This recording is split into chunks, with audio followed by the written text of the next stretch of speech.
कैसे हो? आशा करता हूँ कि अच्छे ही होंगे। तो आज हम लोग फिर से मौजूद हैं एक नई क्लास के साथ, जिसमें क्लास 12 चैप्टर 1 गदखंड, ठीक है, किसका?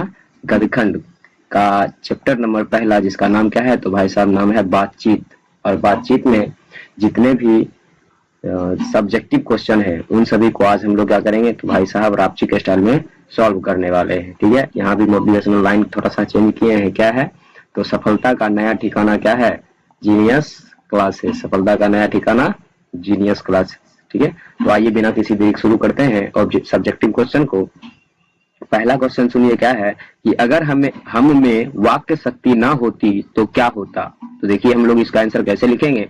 लिखेंगे कि अगर हम में वाक शक्ति ना होती तो हमें गूंगा बनकर रहना पड़ता और हम अपना सुख दुख नहीं जान पाते, ना ही अपना सुख दुख दूसरे को बता पाते, एवं एक दूसरे की सहायता न करने के कारण हम सामाजिक नहीं रहते बल्कि जंगली बनकर जीना पड़ता। ठीक है, जब एक दूसरे की सहायता नहीं करेंगे तो हम लोग भी क्या बन जाएंगे? एक प्रकार का, तो भाई साहब जंगली बन जाएंगे। ठीक है, आइए दूसरा क्वेश्चन क्या है? तो दूसरा क्वेश्चन है कि बातचीत की संबंध में बने जॉनसन और एडिसन के क्या विचार हैं? तो इसमें जॉनसन और एडिसन का क्या विचार है देखिएगा। यहाँ पर है कि बातचीत के संबंध में बने जॉनसन ने बताया कि बातचीत के माध्यम से हम अपनी गुण दोष बताते हैं और मनुष्य के व्यक्तित्व का उद्धान करते हैं।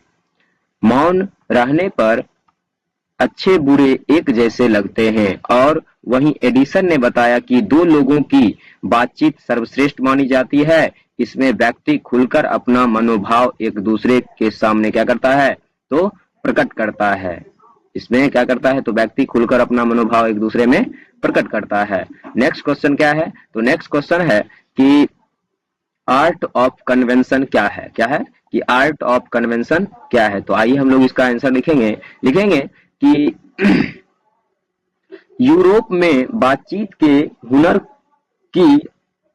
यूरोप में बातचीत के हुनर को आर्ट ऑफ कन्वेंशन कहते हैं। यूरोप में बातचीत के हुनर को क्या बोलते हैं? तो भाई साहब आर्ट ऑफ कन्वेंशन बोलते हैं। काव्य कला प्रवीण में यह विशेष रूप से दिखाई पड़ती है। ऐसी कलात्मक के साथ प्रसंग छोड़ जाते हैं कि सुनने वाले भाव विभोर हो जाते हैं। हर कोई दूसरे के मन पर चोट पहुंचाए बिना अपनी बात रखता। इससे सुखद गोष्ठी कहते हैं। इसे क्या कहते हैं?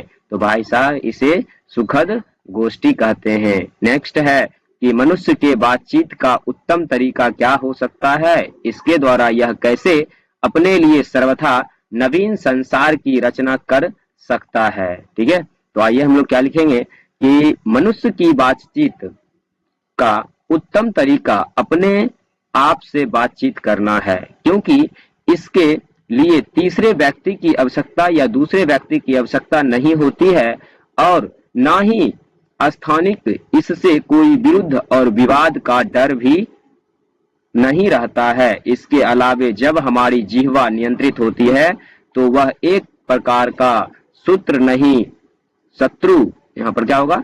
शत्रु नहीं बन पाता है। हमारी जिह्वा जब नियंत्रित होती है ना तो वो क्या नहीं बन पाता है? तो भाई साहब यह हमारा कभी भी शत्रु नहीं बन पाता है।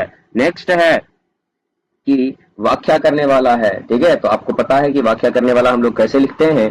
तो व्याख्या करने वाले में देखो क्या लिखना है कि हमारी भीतरी मनोवृत्ति प्रतिसक्षण नए नए रंग दिखाया करती है।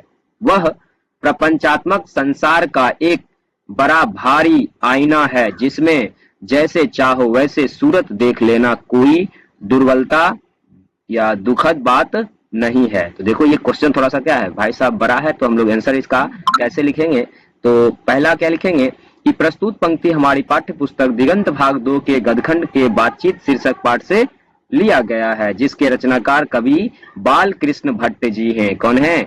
बालकृष्ण भट्ट जी हैं। आगे देखो क्या है कि प्रस्तुत पंक्ति के द्वारा कवि यह स्पष्ट करना चाहते हैं कि भीतरी मनोवृत्ति का चित्रण करते हुए कहते हैं कि आत्मलाप या आत्मचिंतन व्यक्ति की वाचित दृश्य या संवाद का आनंद लिया जा सकता है। यह तो सांसारिक जीवन का आईना होता है जिसके माध्यम से व्यक्ति नित नवीन दृश्य का आनंद ले सकता है। नित नवीन दृश्य का क्या कर सकता है व्यक्ति? तो भाई साहब आनंद ले सकता है। नेक्स्ट है क्या है कि सच है जब तक मनुष्य बोलता नहीं है तब तक उसका गुण दोष प्रकट नहीं होता है। तो देखो हम लोग इसका आंसर कैसे लिखेंगे?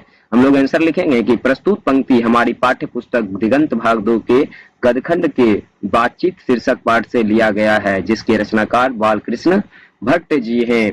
प्रस्तुत पंक्ति के द्वारा कवि यह स्पष्ट करना चाहते हैं कि भाषा था बोली व्यक्ति के चरित्र, भाषा या बोली व्यक्ति के चरित्र का मुखर होता है। मौन रहने पर गुण दोष का पता नहीं चल पाता है, लेकिन जब मनुष्य बोलता है तो उसके गुण और दोष अपने आप प्रकट हो जाते हैं। ठीक है, यानी जब कोई व्यक्ति क्या करता है तो भाई साहब बोलता है ना, तब जाके उसका गुण और दोष क्या होता है? प्रकट होता है। नहीं तो ऐसे देखने से प्रत्येक व्यक्ति, ठीक है, या प्रत्येक मनुष्य हमें अच्छा ही लगता है। तो इसलिए कवि का कहना है कि जब तक व्यक्ति बोलता नहीं है तब तक उसके गुण दोष का पता नहीं चलता है। ठीक है, तो इस प्रकार से इस चैप्टर में जितना भी सब्जेक्टिव था उन सभी को हमने क्या किया? तो भाई साहब सॉल्व किया। ठीक है, तो आज के लिए इतना ही रहने दीजिए, देखेंगे विशेष अगले क्लास में। तब तक के लिए जय हिंद।